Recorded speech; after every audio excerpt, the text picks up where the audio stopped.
Welcome into another episode of the Fat Guy Podcast. I am the Fat Guy. Most people call me Brett Mason. I'm so glad that you decided to listen to today's episode. Thank you so much. Today, we will be hitting 5 hard, undeniable truths about weight loss. Digesting, understanding, and getting these truths into your soul will be the difference between success and failure. And if I do say so, these are 5 truths that most people shuffle to the side, ignore, pretend don't exist, try to figure out some way to skirt around them. And as long as you're doing that, you're just never going to be successful losing weight. And I don't care what your plan is, even if you're not doing keto. And I'll tell you, for 99% of people, your life will be a lot easier and your weight loss will be much more simpler, and it'll just make sense, and a lot more of it will be intuitive, and you'll be surprised at how much easier it is than anything else you've tried. But that doesn't mean it just happens magically. Nothing just happens magically, okay? And I think that's, I know that that's the problem because I've been there. Anyways, thanks for listening today. We're going to jump into that in just a second. A few announcements and disclaimers. So first of all, if you haven't subscribed to the podcast, yes, subscribe so you don't miss future episodes. Anytime I learn something new, I discover something new, I come up with a new way I can help you, it comes out in a new podcast, you need to know about it. So if you already listen to podcasts on your iPhone or on your Android device or whatever, you already have a podcast app, you know how to use it. You can find us in either the Apple Podcast or the Google Play Store. Just search for Fat Guy Podcast. Now, if you're not a podcasting connoisseur and you're not for all that, look, it's super easy. Download the Spreaker app, Spreaker, Spreaker. It's free. It's the company I host my podcast with. You download it. Once you download it, go search for Fat Guy Podcast. You're going to hit the little heart button. You're going to subscribe. You'll be notified of new episodes, and you'll also be able to easily scroll back and see any previous episodes, which is really, really convenient. Last thing is hit us up on social media, okay? I don't care which one you prefer. You're a Facebook person, you're a Twitter person, you're an Instagram person, or even if you're a Snapchat person, the username is the same across all those, Fat Guy Podcast. All right? So, that being said, a quick disclaimer, I'm not a doctor, I'm not a medical professional, I don't have any formal medical training, and while I have spent hundreds of hours researching weight loss, health, diet, all that stuff, and applying it to my own life, you should always consult a doctor before you begin any kind of a specific diet or weight loss program. I highly recommend that. Anything you hear me say is not specific weight loss advice specifically for you. It is simply my opinions and my experiences. Here we go. Let's get into it. So, I'm going to tell you right now, you can slough off what I share with you today as being inconsequential, too vague, not specifically helpful, and all that. And that's fine. It's your prerogative. And you may or may not have success. But I promise you that if you will accept this as being life revelations, as being soul food, as being life-changing, dynamic advice, I promise you it'll change your life, especially if you combine it, I think, with a ketogenic diet. So with that being said, 5 truths you must accept, acknowledge, and get deep into your soul to be successful at losing weight. Number 1, real weight loss is years, not months. There are kind of exceptions to this. If you're one of those girls that wants to lose 5 pounds so your tight jeans aren't quite so tight when you snap them, you can accomplish that in months, and as long as you kind of keep track of what's going on, you'll be fine. I'm talking about people who need to lose weight. I'm talking about people who need to lose 25 pounds, 50 pounds, 75, 100, 125, 150, 175, 200. Look, not only are you not losing the weight really in months, obviously, you're certainly not keeping it off if you have a plan that happens in months. And I can't tell you how many times I've heard these questions or questions similar to them when people consult with me about weight loss. It's like, where will I be 6 months from now? Well, wherever you are 6 months from now is completely irrelevant. Let's say you got to lose 50 pounds, and let's say 6 months from now you've lost 40 of them. All you can say at that point is, 1, let's celebrate you knuckling down and losing 40 pounds, because it's definitely worthy of being celebrated. but you still got 10 more pounds to lose, and you haven't proven really at all that you're going to keep it off and live a lifestyle so that you're never fat again. It doesn't work like that. Not only that, I find that most people succeed, then fail, then succeed, then fail, then succeed, and then succeed. And then this process happens over time until you figure it out, until it becomes a life instead of a diet, until it becomes your life instead of some kind of plan, until it becomes your life. It has to become your life. This has to be your life. And if the thought of that depresses you, then you're really just not going to be successful. You should embrace this becoming your life. You should be excited about this coming your life. I remember very clearly the first time I ever did that was not when I went keto. Nope. I originally went raw vegan, and I was so excited. I was terrified, but I was excited. I was overwhelmed, but I was excited. I didn't really know if there was a chance in hell I'd succeed, but I was excited. I was pumped up about the chances of success from everything I'd read and everything I'd studied, and what a drastic life change it would be for me. And I embraced it, and it was hard, but I did have success. But then it got easier, and then it got easier, and then it got easier. And I eventually went from raw vegan to being, a whole food vegan. So even though I was still eating whole vegan foods, I was allowing them to be cooked. And continued to have success until a failure happened. Look, a big failure happened at 2 different times. And the second time, it just let me know that being vegan, the way I was doing it, was not sustainable for me. And then I've talked about this in other podcasts, but that exact same moment coincided with another moment with something that was going on with my mother, who was battling cancer. And the combination of both of those things led me to a ketogenic diet, which again, I just dove into the research and the everything behind everything I could learn about it, and I embraced it. And again, the same thing. I was terrified. I didn't know if I'd be successful. It seemed like it'd be hard. It was such a change from everything I'd been doing, but I embraced it as my life. This became my new life, and I knew that even though I accepted it as my new life, it'd be a long time before it felt like my life. The life you have now, you didn't just get it 6 weeks ago. You didn't just start it 6 weeks ago so that it feels comfortable today.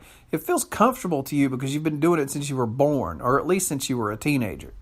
Okay? Your new life is going to be the same thing. It's not going to feel comfortable to you until it's been your life for long enough that it becomes your life. And the key is you got to stick with it.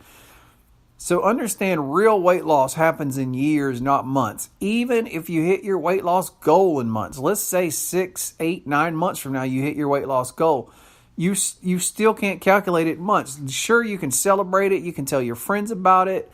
I'll celebrate it with you. Hitting a weight loss goal is a phenomenal thing. And if you can do it in 6, 9 months or whatever, that's fantastic. But you still haven't won the war yet. You're still very likely to fail if you're not diligent. And it's going to be years before this really becomes your life, before it really becomes who you are, before it's really permanent. So you have to be diligent. You can't quit. I don't know if that makes sense or not, but let's say you hit your goal 9 months from now. You're not done. Like you didn't end a task. Like you didn't. It's not like drawing a picture, and once you put the last finishing highlights on there with the blue pencil, that you're done. And then you hang it. It's not. Weight loss is a lifelong process, and that even transitions into when you hit your goal. Your life will always have to be different. You'll never be able to go back to eating like you were eating before and living like you were living before. Doing that is why you got fat. So you've got to understand it's years, not months. If you don't understand that, you're absolutely destined to fail. Number 2 kind of ties into what I was hitting towards the end of that is you will fail before you succeed. Look, if you're thinking about starting a ketogenic diet right now, I'm going to tell you right now, you're going to have failure after failure. Some of them will be larger, some of them will be smaller. Smaller is not a word. Some of them will be larger, some of them will be smaller. But you're going to have failures, okay? They're just going to happen. You're going to be 3 months into it and have a meltdown. Or, just understand this, that failure is the path to success, okay? Failure is the path to success. Once you fail something the first time, the only people who for failure is just failure is the people who fail and then they quit. They don't learn anything from their failure. They don't take stock to reevaluate what led up to that failure. They don't make a plan to try to prevent that failure from happening again. They don't take it as a learning experience that's now made them a better person, a more prepared person, a more experienced person. They just take it as failure and, oh crap, I can't do this, I quit. Of course, you're going to fail if that's your attitude. But if you do the other things I talked about, you reevaluate. You see what led up to it. You try to break it down. You understand that it's now part of your experience. You understand that you are now more learned about things than you were before. You understand that you've now experienced something that you hadn't before. And you're going to take all this stuff, wrap it up, get back on the horse, and use it to not do that failure again and move forward. That is success. This happens in all areas of life. Will Smith has a great video on Facebook about failure. And he puts it in several different contexts. But you even break it down to muscles. Bodybuilders whose muscles get bigger and bigger, you know why their muscles get bigger and bigger? Because they push their muscles to the point that they fail. And all these microfiber tears happen inside the muscle. And then the muscle has to repair itself. It has to repair itself. And during that process, the muscle grows. To make a muscle bigger and stronger, you actually have to break it down and it has to fail first. I believe the number, and don't quote me on this, but it is an astronomically large number. But I believe the number on iterations of the light bulb that Edison invented was 2,000. He failed 2,000 times before he got it right. How many people enjoy light bulbs? I know I do. Going back to the old days of doing candles and stuff is not appealing to me. Thank God he kept going. Thank God after failure 1,050, he didn't just sit down and go, God, I'm just the worst failure. It's just not for me. I'm just destined to be a no light. And I see people do that. I did it before. I've done it a ton of times. Look, I've been fat since I was 4 or 5. Trust me, I've hit this point many times. You're like, oh, I'm just supposed to be a fat person. Like, there's supposed to be thin people and there's supposed to be fat people. And that's just not true. You will fail before you succeed. Accept it. Don't be daunted by it. Number 3. Oh, boy. I'll try not to spend too much time on this. Number 3. There is not a generic path that fits perfectly for everyone. You will tailor a plan that fits you as you go. So when I give people ketogenic diet advice and people come to me for coaching and I work with them, look, we set up a plan to succeed. And there's rough general guidelines that you can use. The 20 carbs or less is going to be universal for pretty much everybody. And we're going to try to get a protein range. And we're going to go over foods you like and you're going to try to come up with a meal plan that works for you. But after your first week, you're going to look back and some of that stuff didn't work for you at all, or some of it was horrible and you're like, I don't do that anymore. And you will have come up with other ideas that will improve it for you. And the second week you'll do, but the third week, as you keep going, you will continue to tailor and tweak. You can't just take a 5-point bullets, presentation and apply those 5 bullets perfectly to you and it just fit like a glove. It's just not going to work. I'm going to give you a good example from my life. I'm a microwave chef. I actually bought a cover that covers the top of my stove and extends it into more counter space. The top of my stove is just more counter space. I don't cook on the top of my stove. I cook in the microwave. I enjoy cooking in the microwave. I love the convenience of it. I love the quickness of it. And the other thing is I don't use ceramic plates and fancy knives and forks and spoons and stuff. I eat off paper plates. I eat out of paper bowls. I eat with plastic spoons and plastic forks. Now, sometimes I will wash the spoons and forks because they get expensive, but many times I just throw them away. Many people don't want to eat like that, but it works for me. I have tailored the ketogenic foods that I make so that they work in a microwave chef setting. Now, I talk to other people that I work with. They don't want to like that. They want to make elaborate recipes and stuff. And so we have to work towards that for them. Although I'll say this, just let me quickly digress. When you start a ketogenic diet, it should be plain. It should be boring. It should basically be meats and green leafy vegetables, and that's pretty much it. Maybe bacon and eggs for breakfast. meat and green leafy veg for lunch, meat and green leafy veg for dinner, and you just need to stick with that basic plan for a while, 2 to 4 weeks minimum. But at some point, you can start making these more elaborate ketogenic recipes, which are, fantastic and delicious and everything. But that's just not me. I'm just not going to ever make those recipes. So there is a generic keto that gets you started. But as you go, you're going to tweak and refine things until they're right for you. And that growing process, that learning what works for you process, again, going back to what I said before about failing before you succeed, and going back to what I said about real weight loss happens in years, not months. It's a process. It's not going to be perfect week 1. It's not going to be perfect week 3 or week 6. You're going to continue to refine, learn, improve, tweak, tailor, master, and you will get there. But it all just doesn't happen suddenly. Number 4. The only way to fail at anything in life, within reason.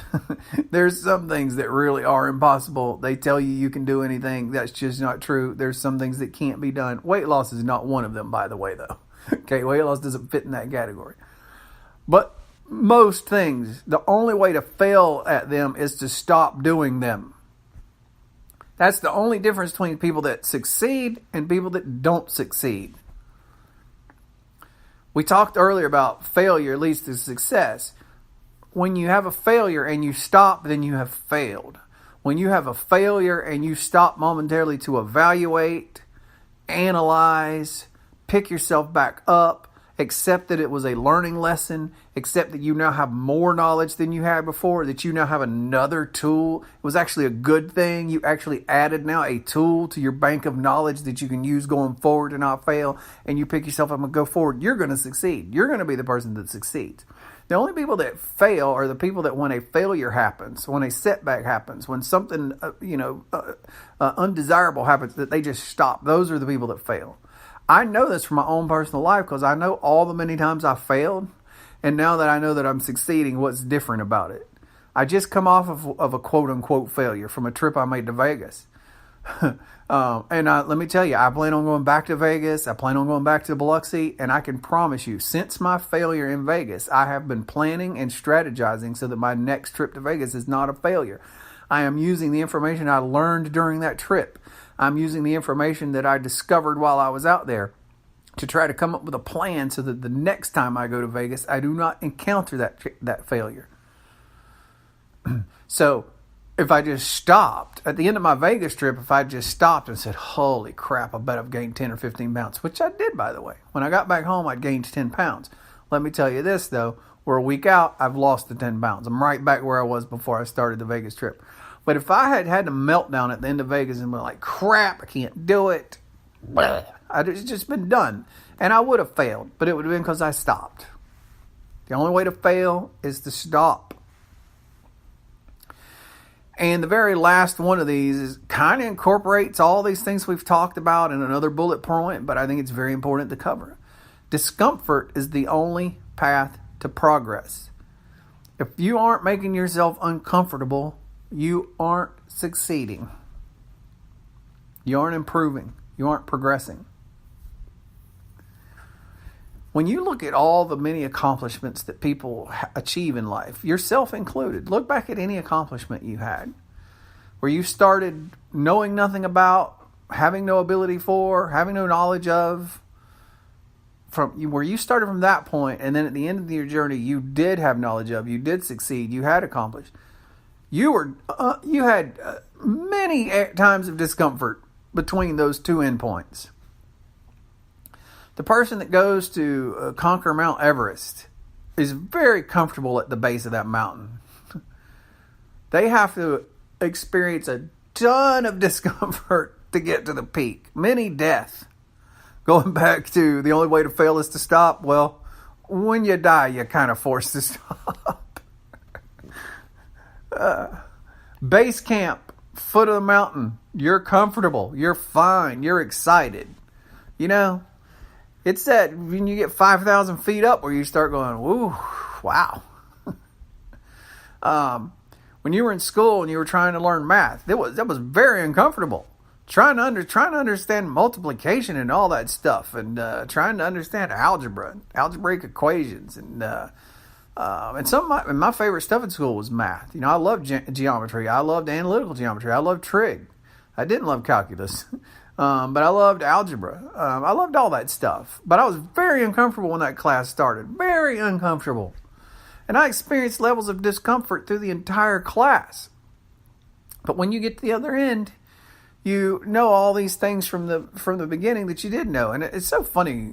This is kind of an aside, but I'm going to throw it anyway. It's so funny how many things I use from algebra that I wasn't sure I'd ever use in real life. Like if two products are equal, their cross products are equal. I can't tell you how often I use that.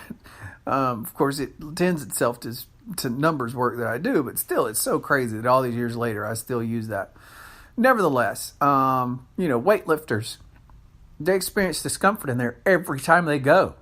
They push their muscles to the level of discomfort, and that's the only way you make progress. So I see people wanting to go. The reason I say this and throw this one in is because I see people wanting to do a diet that's easy, that wants to do a diet that comes with no level of discomfort, no difficulty. And if you are doing a diet that isn't causing you any level of discomfort or any difficulty, then you aren't on a path to weight loss. You just aren't. Now, am I saying I'm miserable all the time? No. Let me tell you something. A ketogenic diet, look, the first week of a ketogenic diet is rough. You go through something called keto flu, and it's not actually flu, and you're not actually sick. It's just when you finally get all those carbs out of your body doesn't need to retain all that water it's been retaining to suspend those carbs, so it flushes all that water, and as a byproduct, flushes a lot of electrolytes. And when you're low on electrolytes, you feel crappy. Now, you can mitigate that or completely prevent it by knowing ahead of time and doing your electrolytes. And I have a podcast set on, by the way, on that. You can scroll back and look at it. But you're very uncomfortable. And trying to learn new foods is very uncomfortable. And trying to, day 10 or day 11, you're like, oh, crap, I'm tired of eating a hamburger patty with collard greens and spinach for lunch every day. But that's all I know to do. And So you got to push yourself through that. You have to experience a different level of discomfort to push through to another recipe that works, or another plan that works, or another something that you can do for the next there's constantly levels of discomfort. Discomfort is the only path to progress. Without discomfort, there is no progress. You just need to accept that. All these things you need to accept going forward. If you accept them and embrace them as the success plan, these are either the plan or the byproduct of a successful plan. These things I've mentioned, they either are the plan or they are a byproduct of a successful plan, and they are going to happen. And if you don't embrace them with enthusiasm and understand them and embrace them with enthusiasm, and if you don't take anything away from this, you have got to take away from this that failures are the path to success, so that you don't get beat up about it, so you don't quit, so you don't lose hope, so you don't throw in the towel. You keep going forward. You evaluate the failure. You see what led up to the failure. You evaluate what was happening during the failure, from mentally to physically to psychologically to location to time to experiences that were. You evaluate it all, and you come up with a plan to not experience that failure again. You use it as knowledge. You use it as a tool. You use it as experience. We talk about how older people are so full of experience. How the hell do you think they got there? How do you think my mom was so wise in her later years and knew so much about everything? It was because of a lifelong of experiences and failures where she learned lessons, and lessons are sometimes painful. Lessons and failure are interchangeable. Failure is a lesson waiting for you to learn it. All right. 5 truths you need to accept. Real weight loss it happens in years, not months. Number 2, you will fail before you succeed. Number 3, there isn't a generic path for everyone. You have to tailor the plan for you to fit you as you go. Number 4, the only way to fail is if you just stop. And number 5, discomfort is the only path to progress. I hope that these have reached you deep down in your soul. And while they aren't specific ketogenic diet advice, they are it's life advice that will not only help you succeed in your weight loss efforts and this new way of eating that you're about to embark upon, or maybe you have embarked upon, but it will help you in all areas of life, even relationships, especially in relationships. A friend of mine who's unfortunately not a friend anymore told me one of the wisest things I've ever heard 10, 15 years ago. And that was that every failed relationship was a lesson. It wasn't a failed relationship. It was a lesson. And you learned more about the type of person you need to be with from that failed relationship. And you also learned more about yourself and who you are from that failed relationship. And you will take that knowledge into your next relationship, and hopefully it'll be successful. It's every failed relationship. So it's everything in life. It's your relationships. It's your diet and your way of eating. It's your job. It's your friendships. It's everything. Everything that fails is a lesson. Failure is a lesson. Thank you so much. Don't forget to subscribe to the podcast if you already use your podcasting apps on your iOS or Android device. Just search for Fat Guy Podcast and hit that subscribe button. If you don't use that kind of stuff, download the Spreaker app, Spreaker. Once you download it, search for Fat Guy Podcast, add us, follow us, hit the heart button, all that kind of good stuff.